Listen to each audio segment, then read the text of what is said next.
Lucky. Hey, welcome to the first episode of Electrical Theology, Esoteric Life Coaching Podcast.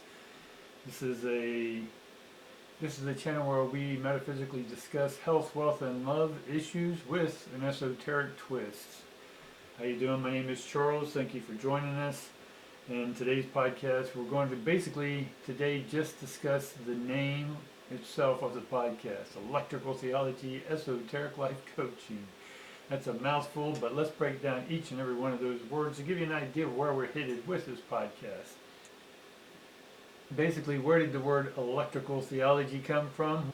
Electrical theology is a expansion of a concept and name I had for a long time on the web and everything, and it was soul mechanics. And the soul mechanic was basically the soul and mechanics. So there's a machination to the soul, the spirit, the universe, through my eyes. So I'll sort of give you a brief version of that story of soul mechanics and then how it evolved under electrical theology. And electrical theology is basically sort of the same thing as soul mechanics. Soul mechanics is more mechanical, more earth-based. Electrical theology is more esoteric based, and we'll get into that word as well, of what esoteric is if you don't know what that means.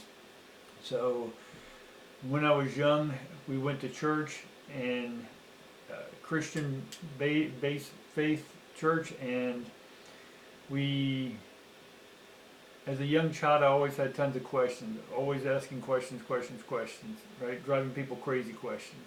And in church, I'd sit in Sunday school and in church and in the main service, and then listen to the same stories year in and year out, right? Christmas time, Easter time, so on and so forth. And we would eventually, I would eventually catch a pattern or a cycle, and then I'd ask my Sunday school teacher, "Hey, I hear this same story over and over again, but what does it really mean?"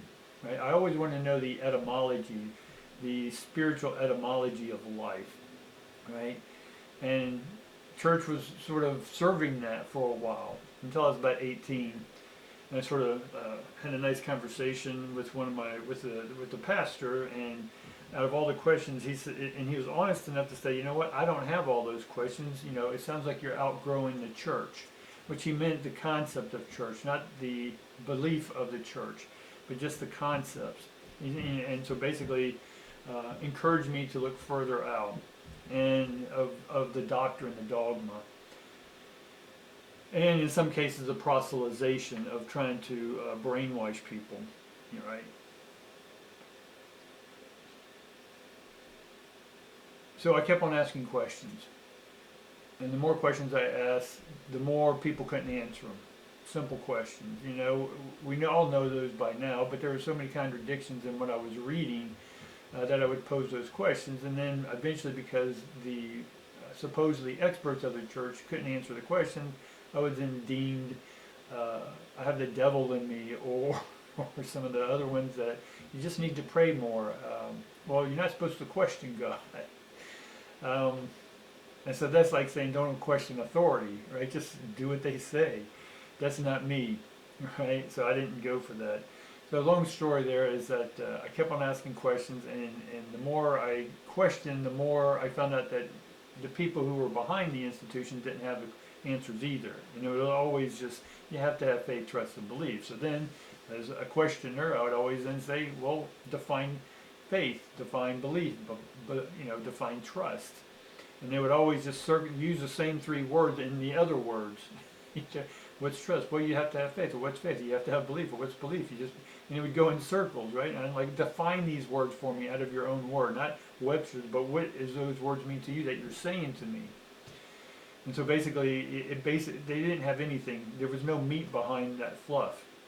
And so that led me on another path. And the more I started questioning, and again, you got to remember, or you have to understand that since I was little, I was always reading. I was always, again, questioning. I always wanted to know the answers to stuff. I didn't like not knowing. So I would just constantly question, read, study. And at an early age, I understood and was reading books on metaphysics, the esoteric, religious texts from multiple religions. I was already studying Hinduism, Buddhism, right, studying that. And I furthered those studies as I went into, higher learning. And then, not to make a long story boring, but basically, when people would tell me that God's omnipresent, omnipotent, all present, whatever these words they were using, right? I know what omni means. Omni means all, everywhere, everything, much like pan or panoptic. It's the all, and it's the all.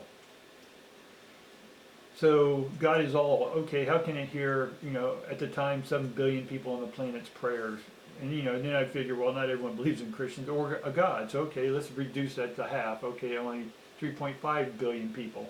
How do you hear 3.5 billion people, right? Does God have secretaries? Where is heaven? Where is this place? Where is it? I want to meet this being, right? But, the only iconic figures we had were pictures of a blue-eyed, blonde hair, or black Jesus, or a brown-eyed Mediterranean Jesus. There's just so many different versions. I'm like, okay, which one is which? Well, God adapts to those who need to see Him how He needs to see Him. I've heard that one a lot. Or God comes in many faces, right? Okay, great. Then is God Buddhist?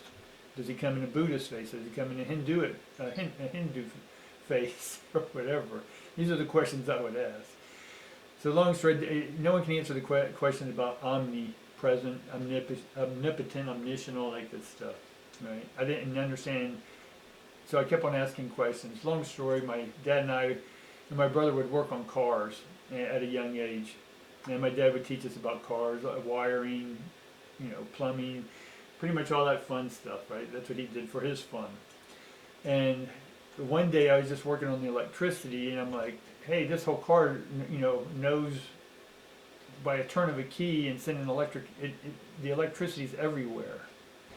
So that just triggered my brain into a whole new way of thinking, and then it made sense that once I studied further electromagnetism, amperes, volta, joules, Tesla especially, and all these other great, brilliant minds from the mid-1800s to 1850s, or 1850s on, they were building these apparatuses and playing with God. And so that leads me into saying that I understood that God is electric / energy. We can say God's the brother, or God's the electricity, and His sister is energy.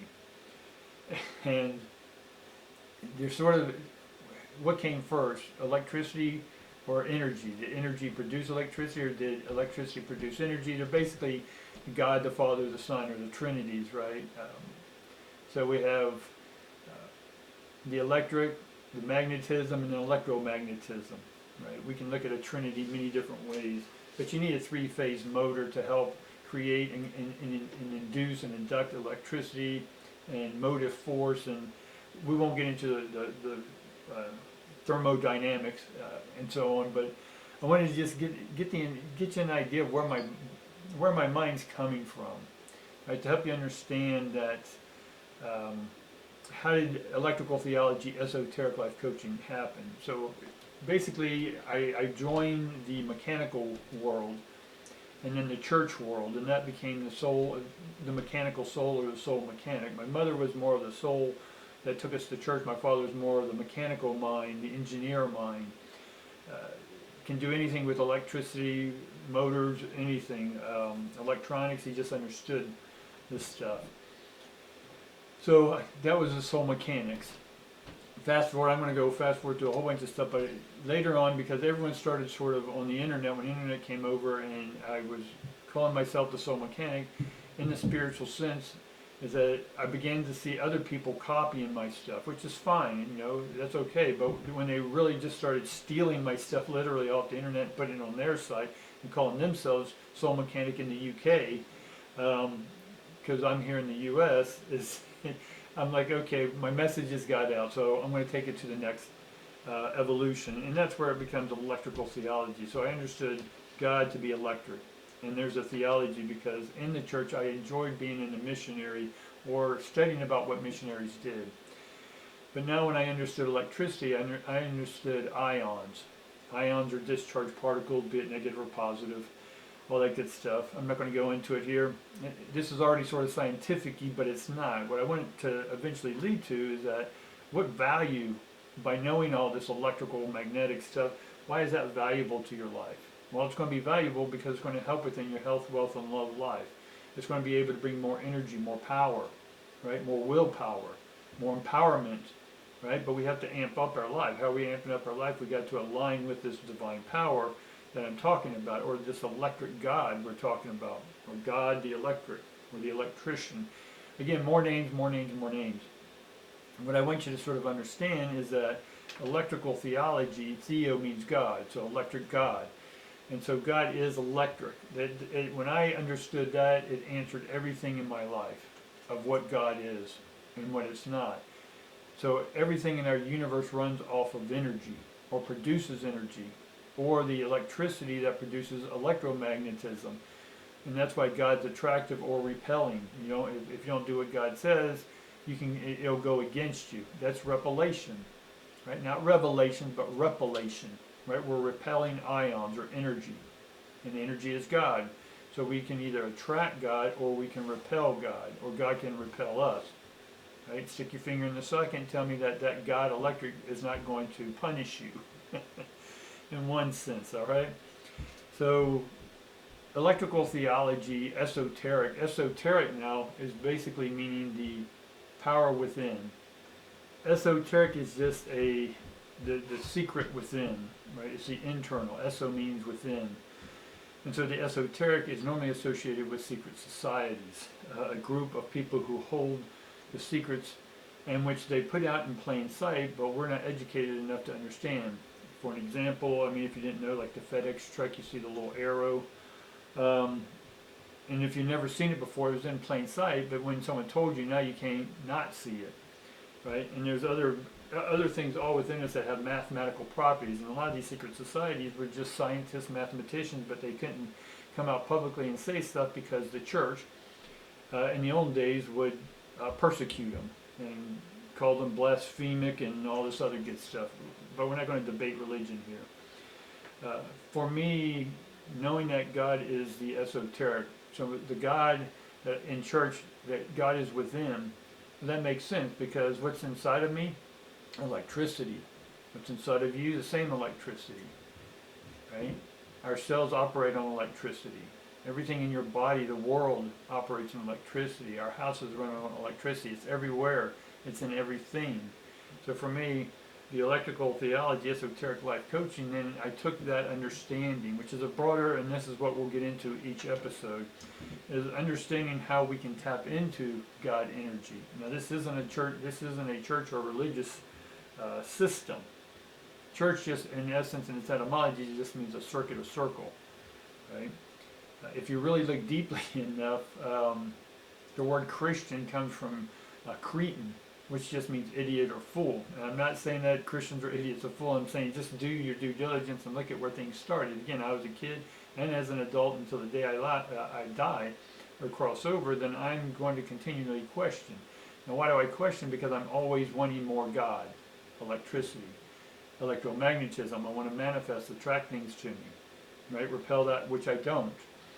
And so having the ability and knowledge to bring in more electricity by questioning everything. Now when I say the word question, as it will be in the missionary thing I was talking about earlier, is that the question is quest ions. So when you question, our minds don't even hear that it's about a quest, a journey. And so we're going on a quest for energy. I'm questing, I'm requesting energy. That makes sense now? So as I request energy, then when I go back into the church, and I loved what the missionaries were saying, mission is miss ions. And when I would hear about the church services talking about God has a mansion, that's man's ions, man's energy, right? and I'm not going to go into the details, I'm just giving you an idea. This is the first episode, we'll get into this, but by aligning with this God energy, this electricity, by questioning ions. God's name is HWHY, Yahweh. It just depends if you read right from left or left to right, depending if you're Hebrew or in the West here. Inside that name, God's name, is why.